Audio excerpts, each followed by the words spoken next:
KREM 2 News begins now.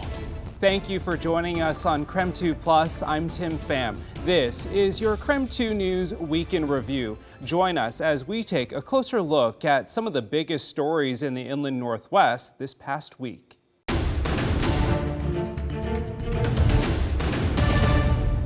Mayor Nadine Woodward says she's proud to have represented all of Spokane, including those who voted for and against her. She says she's thankful for her time as mayor and ready to make her transition out of office as smooth as possible. For the last 4 years, Mayor Nadine Woodward has occupied the top floor office of City Hall. It's a position she says she didn't always see for herself. An honor for me to have served the city that I love in a way that, my goodness, years ago, I never would have anticipated being in this place. But she says it was the potential for change and love for the city that encouraged her to run back in 2019. I'm proud of what we've been able to accomplish. I am now part of Spokane's history. Mayor Woodward has accepted that her time in office is coming to a close.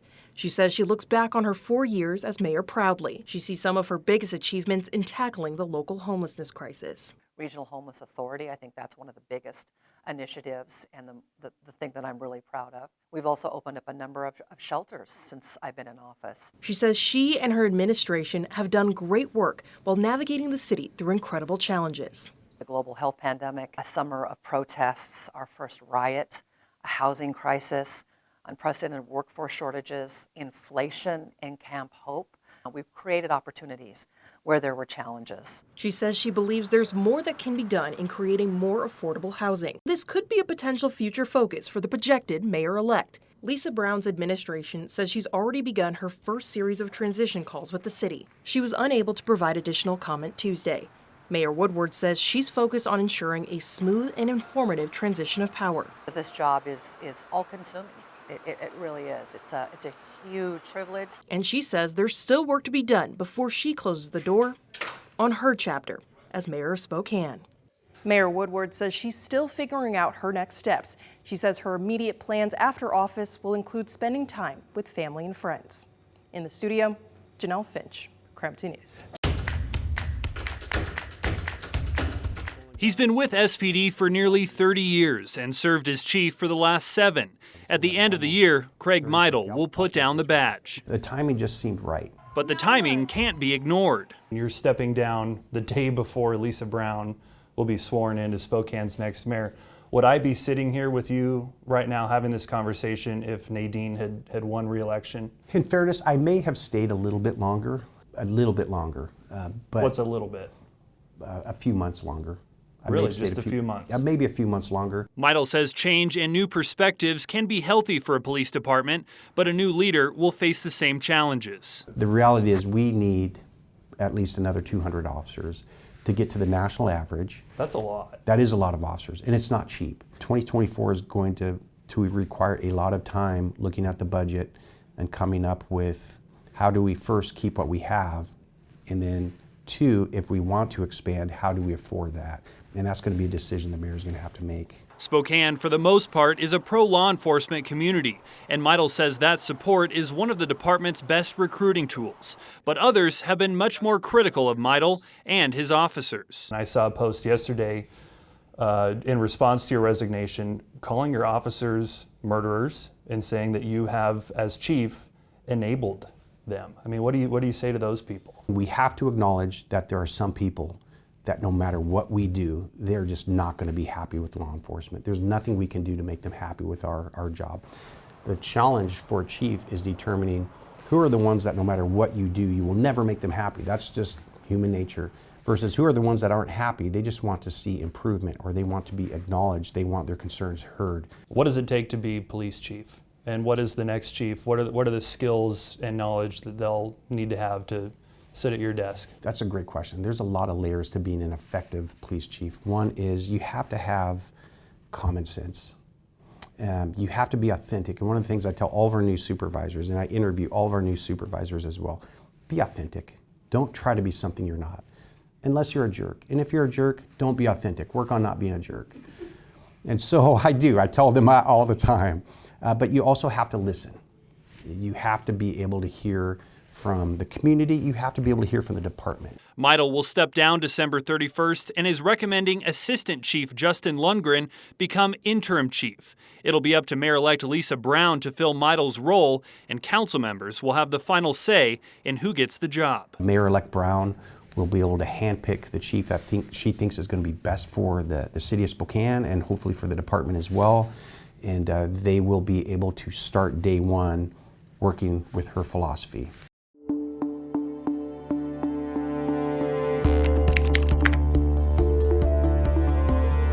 Spokane Police will need to make room on its history walls for a new chief. If we're lucky, we'll continue to find chiefs who can come in and fill some big shoes. It's a highly coveted job in the eyes of Joan Butler. We've had people coming from back east on several occasions and everywhere wanting to apply for this role. She says the police chief is a role she not only values as a Spokane citizen, but also as chair of the Police Advisory Committee. We have a conduit straight to the chief, and then he responds back to the individual citizens or what concerns or comments that people have coming in. Her position also allows her to be up close to the chief of police hiring process. The committee is one of 5 groups that interview and screen potential candidates. Based on our recommendations, that is given to the mayor, and then a selection is made. She's been a voice in the process for 4 decades while on the committee. So I've had the opportunity to work with 8 different people sitting in that role as chief of police. She says her relationship with the chief makes the news of his departure bittersweet. But she believes as long as the next chief comes in and is willing to listen and care about the community, Spokane will be in good hands. We've come here and here and here, and now what would the new candidate offer to build upon what has already been achieved here?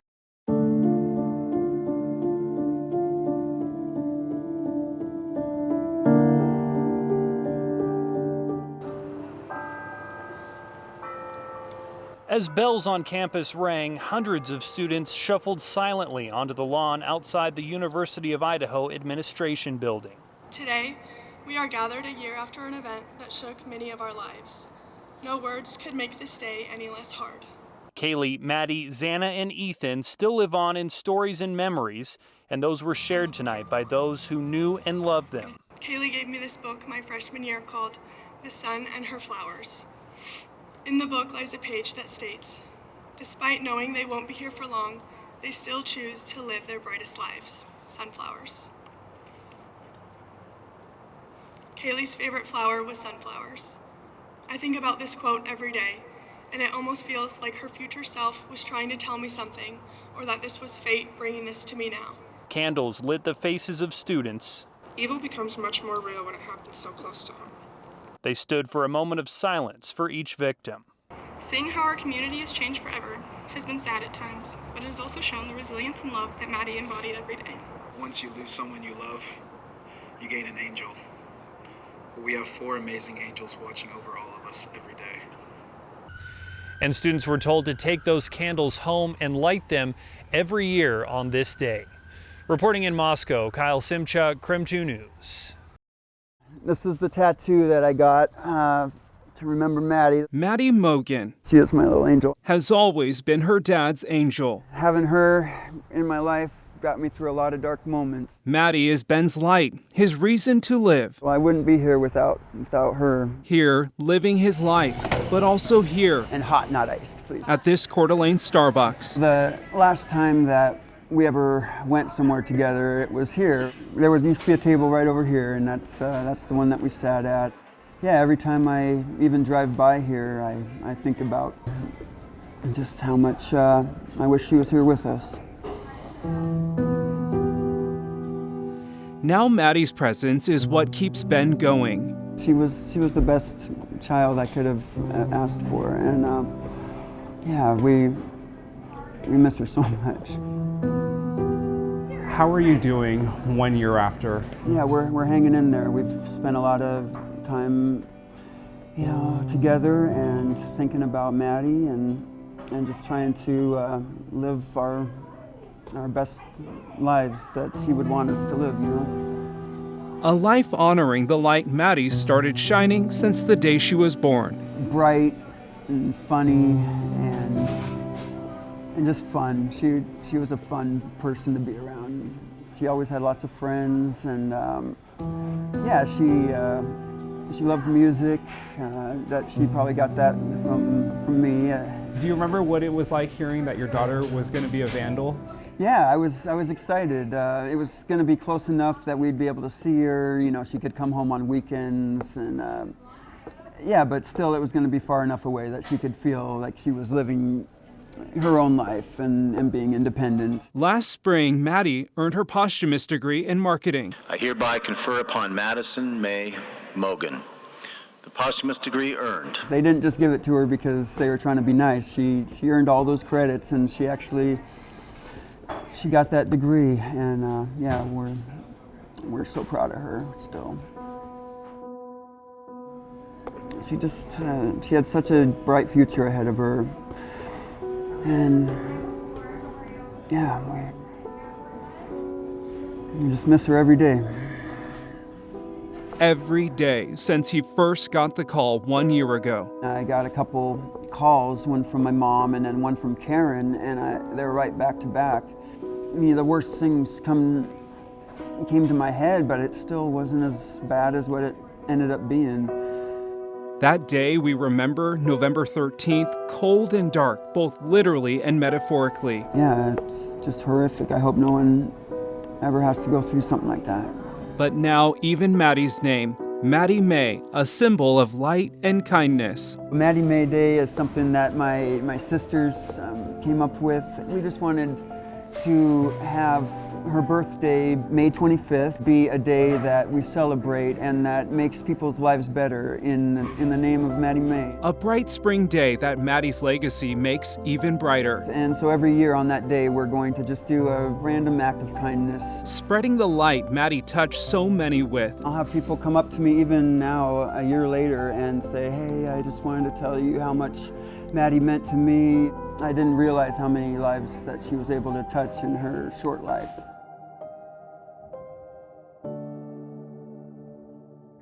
Where are you in the stages of grief right now?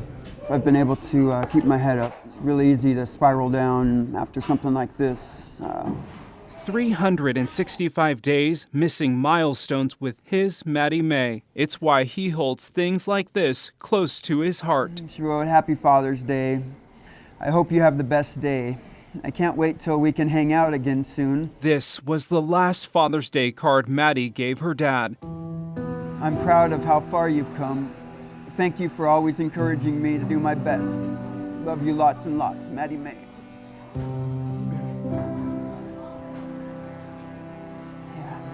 My mom got me a little silver angel wing to remind me that Maddie's always with me.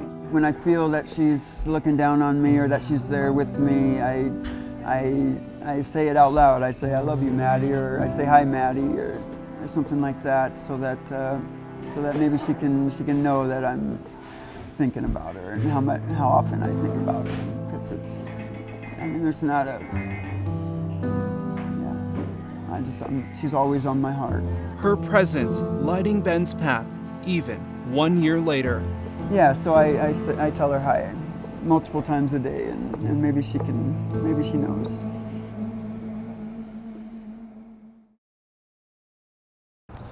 I want to thank Ben Mogan for taking the time to talk to me and trusting me to tell his daughter's story. I know it was not easy to talk about. Ben tells me that today the family plans to get together and remember Maddie. You can watch my full interview with Ben Mogan on the KREM 2 YouTube page. Reporting in Moscow, I'm Tim Pham, KREM 2 News. In mid-August, 2 wildfires broke out, destroying hundreds of buildings, many of them primary homes, and damaging even more. Fast forward 3 months and residents are still working to recover from the devastation.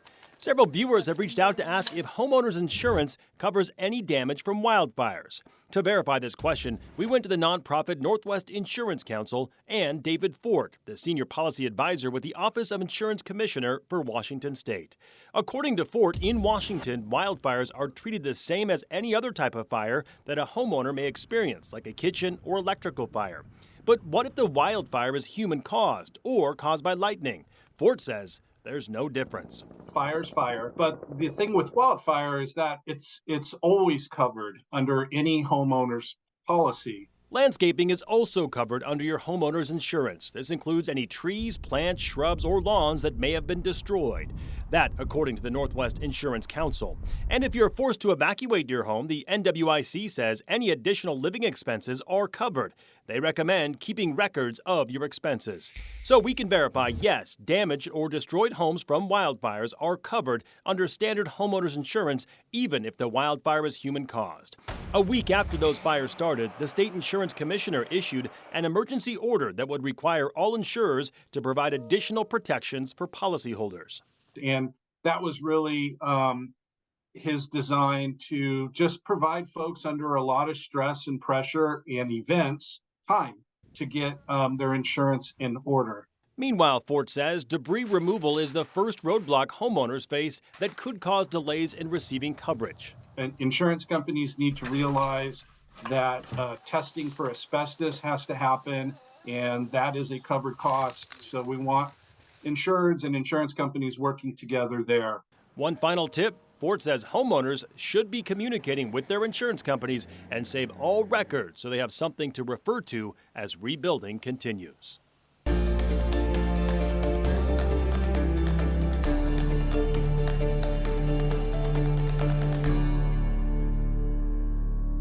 Well, a new 1.5-mile section of the North Spokane corridor, as you can hear and see behind me, is now open. And while that may sound like a small chunk of a mega project, it is huge news for Hilliard businesses.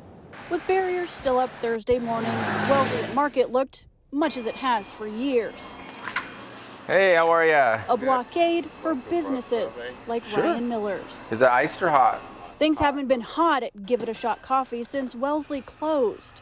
All the morning traffic is on that one way or coming across Welsley. And so when I lost my Welsley traffic, all the rest of my traffic was on the one way going. And so I have a sign over there, but you know, didn't do a whole lot of good. Delivery services have helped push his products out past the closures, but not enough. Yeah, it cut me in half. Yeah, it cut my business right in half. Yeah, it was devastating. Though a few short hours later, things were looking all right once again. We've all heard for years that this would never get done. Well, that is just simply not true. Today, we are one step closer to final completion. We are reopening Welsley Avenue for the first time in 4 years. The Welsley interchange reopened Thursday around 3:45, along with the northbound section of the North Spokane corridor between Welsley all the way to 395. The new section may only be 1.5 miles long, but it's huge for Hilliard. There was and is a sense of expectation and optimism in Hilliard, tempered with a very understandable worry that this project may never be completed. It means the 10.5-mile North-South Freeway is 70% done. The entire freeway is expected to be done by 2030. But here in Hilliard, it feels like the start of resurgence, with more development and roadway upgrades coming in the next 5 years. You'll see beautifully restored historic buildings and a reinvigorated streetscape. And you'll see new buildings rising from blighted vacant lots. No telling what this new path forward may bring. Yeah, I've just been waiting for this road to open, I'm telling you. Well, I think you saw the traffic a little bit earlier. We have some traffic coming right behind me. Welsley is now open, and you can actually take Welsley and get onto the North-South Freeway and take that all the way northbound to 395. The southbound, which gets off right here behind me, that's going to open sometime tomorrow afternoon. Shannon Mowdy, KREM 2 News.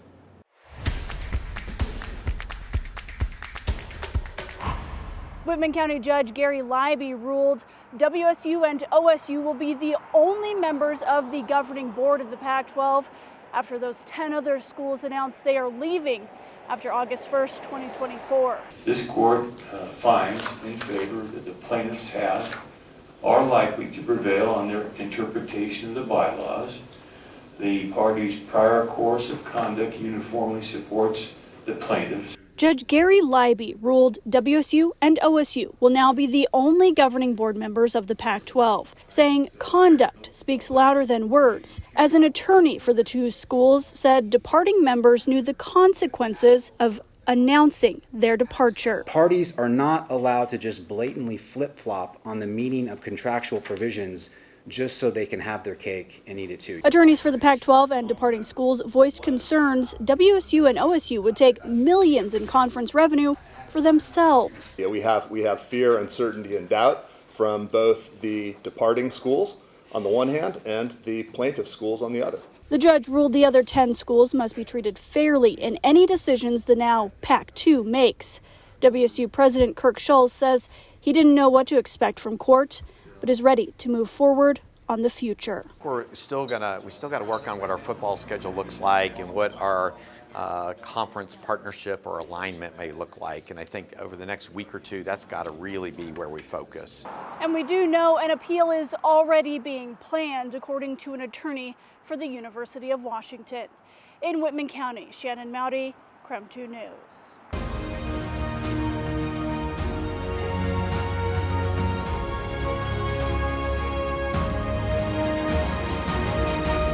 Underneath us sits a massive body of water. This water's flowing in, but not flowing back out to the river. Where's it going? It's dropping into our Spokane Valley Rathbun Prairie Aquifer. Jerry White is the executive director of the Spokane Riverkeeper.